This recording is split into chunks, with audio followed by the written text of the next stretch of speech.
So I've got a question for you. Talking about your presence is one of your best weapons. There's a lot of I hear a lot of creators on kind of our space. They're not really Yeah. in our niche, but they're a little bit outside. There's multiple of them that are saying that the best way to negotiate is through email or over the phone. I'm a car dealer. Yeah. You were in a position where you were negotiating on behalf of a dealership. Yeah. In my opinion, I think this is the worst advice ever to be created on the internet, because if someone calls my dealership, Yeah. I'm not considering them a serious customer at all. If they email my dealership, I'm not considering them a serious customer at all. I'm not doing any negotiation with them over email or over the phone. It's getting shut down. They got to come into the dealership. And I would assume that most franchise dealers are going to be a similar way, where Mm. even if they will do some negotiation or they will over the phone or over the internet, it feels like it's going to take some extra prodding and prying from the consumer to do that over the phone. It seems like it would even be it would take them less time in negotiation just to go to the freaking store. What's your opinion on this? Salespeople hate to negotiate a deal over the phone or via email because in their minds it just becomes way too easy for the customer to then take those negotiated prices and go somewhere else. So in many cases, salespeople deflect and go, "Well, I need you to come to the store. When can you come to the store? Your presence is your leverage. The best price is when you're here." And that's great, but that's not reality. That we live in a modern time, and the modern time we live in allows us to be able to talk via the phone, whether it be verbally or via text, where we can communicate via email, and if that's the way your customer chooses to want to negotiate their car deal, well, if you want to have any hopes of getting them as a customer, you have to accommodate them. And so, even though old school would say, no, when can you get your ass in here? New school says, let me give you the price and let me give you reasons as to why you would want to buy the car from me, even if somebody might give you a price that's just a wee little bit less. Okay? So you can't, and I see it every day, and 90% of the stores out there, the dealership won't give you a number unless you show up. But I'm with the 10% that will. You have to be willing to accommodate the way it is that your customer wants to do a deal. Salespeople are taught that there's, depending on what store you're at, there's like 8 steps to a sale or 10 steps to a sale, and you have to go through the 10 steps in the order in which we know it works. I remember working at it was Scottsdale Acura then when I got hired as the new car manager, and we were having a sales meeting, and the general manager was in my office as I'm having this part of the conversation. I know that there's 10 steps to a sale, but if the customer doesn't want to follow the steps we want it to go, we need to be swift enough to be able to do it the way that the customer wants to do it. So if you greet the customer, which is step 1, hi, welcome to Scottsdale Acura. I'm Ray. What's your name? Are you here to see anybody in particular today? And the customer says, gee, I'm interested in the TL. And while you're showing me that, can you get my trade-in appraised? At most dealerships, they would say, no, I cannot. That's step 6. That's not step 2, damn it. Okay. I told the salespeople that whatever step the customer wanted to go to, that was the step we would do. So if the customer said, why, I'm looking at the car and you're showing me the car, can you get your used car manager to look at my car? Absolutely, I can. You can't be so strict in the process that you can't accommodate the customer's wishes. The customer is the one that's going to tell you how to sell them the damn car. And if in that conversation it is, I want my car appraised now, or I want to talk price before we actually go for a demo ride, accommodate the customer.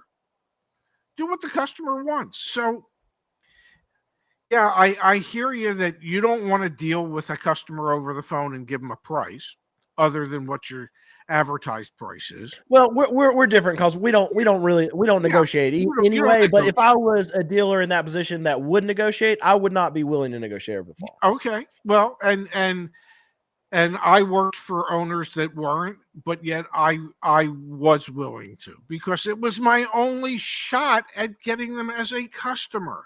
I had to give them reasons to want to do business with me. And one of those reasons to do business with me is because I respected their request and I gave them the information that they requested, knowing that my competitor would not. Who are you going to buy the car from? Right. I got a question for you that derives from this. So as the sensationalism of calling dealerships and negotiating with them gets Yeah. more popular, I mean, Yeah. you guys do it and it's shown it's very successful. Tommy from Delivered, he's doing it. He's showing it online and showing how successful it can be. Do you feel like that's going to add the willingness? And then there's advice from other creators saying, no, you need to call the dealership to negotiate before you even step in the door. Do you think that there's going to be more and more and more consumers that try to negotiate over the phone, which and a lot of dealerships are not going to want to do? Is it going to create an environment where dealerships are more apt to negotiate over the phone, or do you think it's going to close it down some? I think ultimately it's going to frustrate the customer, because Really? the Okay. vast majority of the dealerships they're going to contact are not going to provide them with the information that they're asking for. It's just that simple. It's like when Zach emailed 100 Ford dealerships concerning a particular F-150, and out of the 100 asking for an out the door price, and out of the 100 he got 17 responses. 83% of the dealers that he contacted didn't even respond. Well, if 83% of the dealers aren't responding, you think the customer's getting a tad bit frustrated? I would think so. And so, when Zach has called dealerships, and I'm sure when Tommy's called dealerships, there's a lot of dealerships that won't talk to you. They won't give you the information. So unless you do this for a living and you're prepared to handle that, and let's face it, most customers don't do this for a living and they're not prepared to handle that, I just think more of them are going to get frustrated than anything. And it's just going to cement for them the reason why they hate car dealers.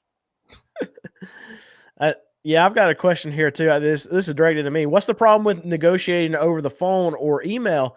And I can say from my standpoint, it's from our dealership's perspective, it's just a waste of time, because you might have some customers that are really serious about getting prices and coming to buy a car when they're calling or emailing. But in most cases, it's a customer that's reaching out to 10, 12, 15 different dealerships on particular cars that they want to buy, and they're not really serious customers. And that's what we found. And we have a small sales staff. And to be honest with you, I mean, those cars that these people are trying to call and negotiate on, I mean, if they don't buy it because we're not trying to go after these customers, somebody else is going to be right behind them to come buy the cars that we're selling. So in our dealership's case, it's just a waste of time for my sales staff to go back and forth with these customers to deal with negotiation. In our case, your presence is absolutely power. And if there's going to be any way for you to get money off of a car at my dealership, you have to be there and you have to show a willingness to be able to buy the car. And that's how we are, even in the rare case that we negotiate with a consumer, that's going to be the case that it's going to be. They're going to have to be there. So I can get it from a large franchise where they have multiple sales staff just standing around not doing anything. That makes more sense to me, where they can go back and forth and spend the time negotiating with a customer. But even so, I would assume that the negotiation process would take way less time with just having the customer in store. And that's my perspective from the dealership side of a dealership that's not going to be willing to negotiate over the phone. All right, new channel right here. So if you haven't already, please like, subscribe. It's free for you, and it really helps us out. And if you don't think enough of us to like or subscribe, then, well, don't like or subscribe. Either way, just watch. The problem at most dealerships, especially franchise dealerships, is even if the salesperson wants to provide the information that the customer's asking for, so many of the sales managers are so old school that they won't provide that information to the salesperson. Oh, you tell him he's got to be in here. I'm not giving out a number so he can go call our competitor. You better not email him anything. I mean, that's what they hear from such old school sales managers.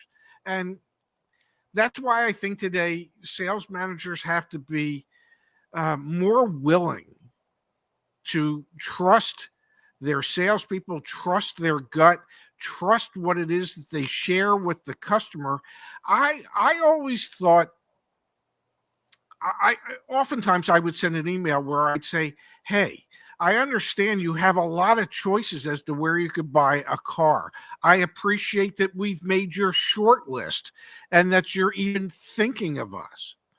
And I'll be more than happy to provide you with the information you've asked for. And then I break it down for them. And I give them reasons why I think they should do business with me. Okay.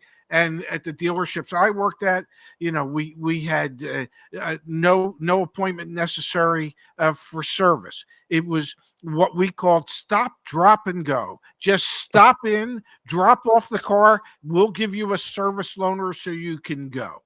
Okay, that's not available everywhere, but it's available from us. Also, we consider ourselves good corporate citizens. And what I mean by that is, I don't know if you're aware of the fact, but we donate X amount of money to this charity or that charity in our community. And so when you purchase a car from us, know that part of the profit we make is going right back into the community. At the mini store I worked at one time, we did where if you bought a car from us, you bought a Mini from us, part of the reason why you'd want to buy it from us is because we want to support the most important Minis of them all, our children, our kids. And we will make $100 donation in your name to the Johns Hopkins Children's Hospital in Baltimore to help kids. Those are reasons why you might want to do business with us. When you bring your car in for service, it will get vacuumed and washed before you pick it up. Whatever the reasons are, so you give them a price and you give them a reason why they want to do business with you. And either the reason and the pricing is compelling enough or it's not. But it's better than saying, you got to get your ass in here, or I can't give you nothing. Well, you know what I get with that? Nothing, because they're not coming in. I haven't earned the right to ask them to come in. So I looked at it differently than most sales managers do, but that's just me. So I can give my answer and also answer this question. In my opinion, now I'm not the best negotiator in the world, but I can tell you what I did and how I would approach it. Like I said earlier, my wife and I recently, we bought a brand new van. I say recently, it's probably been 6 months ago now. But what I did to negotiate my deal was, all right, I found the van that we wanted to buy. I walked into the showroom with the sales guy. sat down across from him, and he obviously showed me the price sheet, and it was exactly everything that they were charging. They were charging MSRP plus like almost $5,000 worth of add-ons. I said, okay, well, I've done my research, and I know that I can get 10% off this van, and that's a good deal right now. And so I wrote down my number. It was 10% off of MSRP without the door price and no add-ons. And I circled it, and then I looked at him again, and I said, I'm going to circle this twice because I know you got to go back and forth a little bit. So I'm just going to go ahead and circle it one more time. So you just have to go back there once. So obviously he went back there, sales manager, came back. Oh, well, we can't do this because of all these things. I have 3 kids and they're hungry, and we just can't give you this price. I said, okay, no problem. I'll we'll bounce and we'll go to the next dealership. But I said, if you give me this price though right now, I will literally buy it right now from you. And he said, all right, well, we can't do this. Let me go to the sales office and get my card for you. So I took him at his word. I thought he was going to go get his card, and we were going to walk out the door. So me and my wife, we got up and we stood at the door. And he came out of the sales office and walked straight past us because he thought we were going to still be sitting at the desk. So he went to that, and he what did I say? Oh, I thought you were. I said, well, you told me that you couldn't do it, so we were leaving. He said, no, come back here. And he gave us another number that got pretty close to it. And I said, no, we're not going to do it. I need to have this number right here, and I'll buy it right now. Him and Hod is like, oh man, I got 6 kids, and man, that I gotta send more of them to college. She might even be pregnant. I don't know. And so I said, well, okay, well, if you don't want to do that, we'll leave. And so he ran. He said, hold on, I think I can get it done. And he came back, and obviously, you know what happened. We got our number. The negotiation process took all of 7-8 minutes. The biggest thing about negotiation is you have to show a willingness to buy the vehicle right now, and you have to show a willingness to leave. That's the 2 things. If you can show those 2 things, then you can get your number. And if you can't get your number, it's okay. Go to the next dealership. Somebody, if it's a reasonable number, somebody will give you your number. I can guarantee that. Yes. So Ray, if for a customer like me sitting there just circling the number twice, because you were in the sales office, right? Yes. What did the salesperson say to you when they're dealing with a customer like me? Oh, they come. He goes, he's only going to pay this.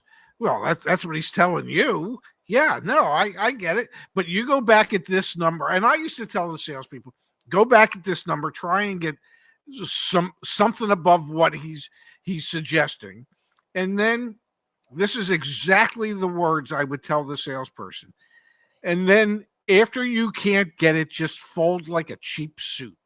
Okay? and give them the number, and let's move on with life. Okay? The rule is that you should have 3 pencils. You should go back and forth 3 times. Sometimes you only need to do it once. You don't have to do it 3 times. And if you're experienced enough as a salesperson, when you're talking to somebody who means it when they say, no, damn it, this is the only number I'm willing to pay.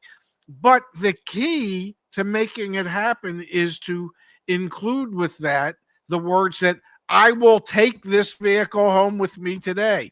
I will complete the transaction today. Salespeople, customers used to always say to me, well, give me your best price. Okay. Well, my best price includes the sale. Best price for you or best price for me? Well, I get that too. But I say to them, my best price includes the sale and delivery of an automobile today. Are you prepared to move forward with that? Well, no. Well, then how the hell can I give you my best price? My best price has to include you being able to say yes to it. And if you can't say yes to it, I'll give you a price. And price will be good tomorrow. Price will be good as long as I have the car. But my best price includes the sale and delivery of an automobile. Are you prepared to complete the transaction? And you, when you were negotiating with that salesperson, You made it clear. I'll buy the damn car today. Your presence is your leverage. That's the greatest leverage you have. I will complete the transaction today. You will have a car sale to put on the books today. Nothing motivates a dealer more than having a customer who's ready to complete the deal now. If you liked what you saw today, do us a favor right here at CarSense. Like and subscribe. We're new. We're growing. You can't do without us.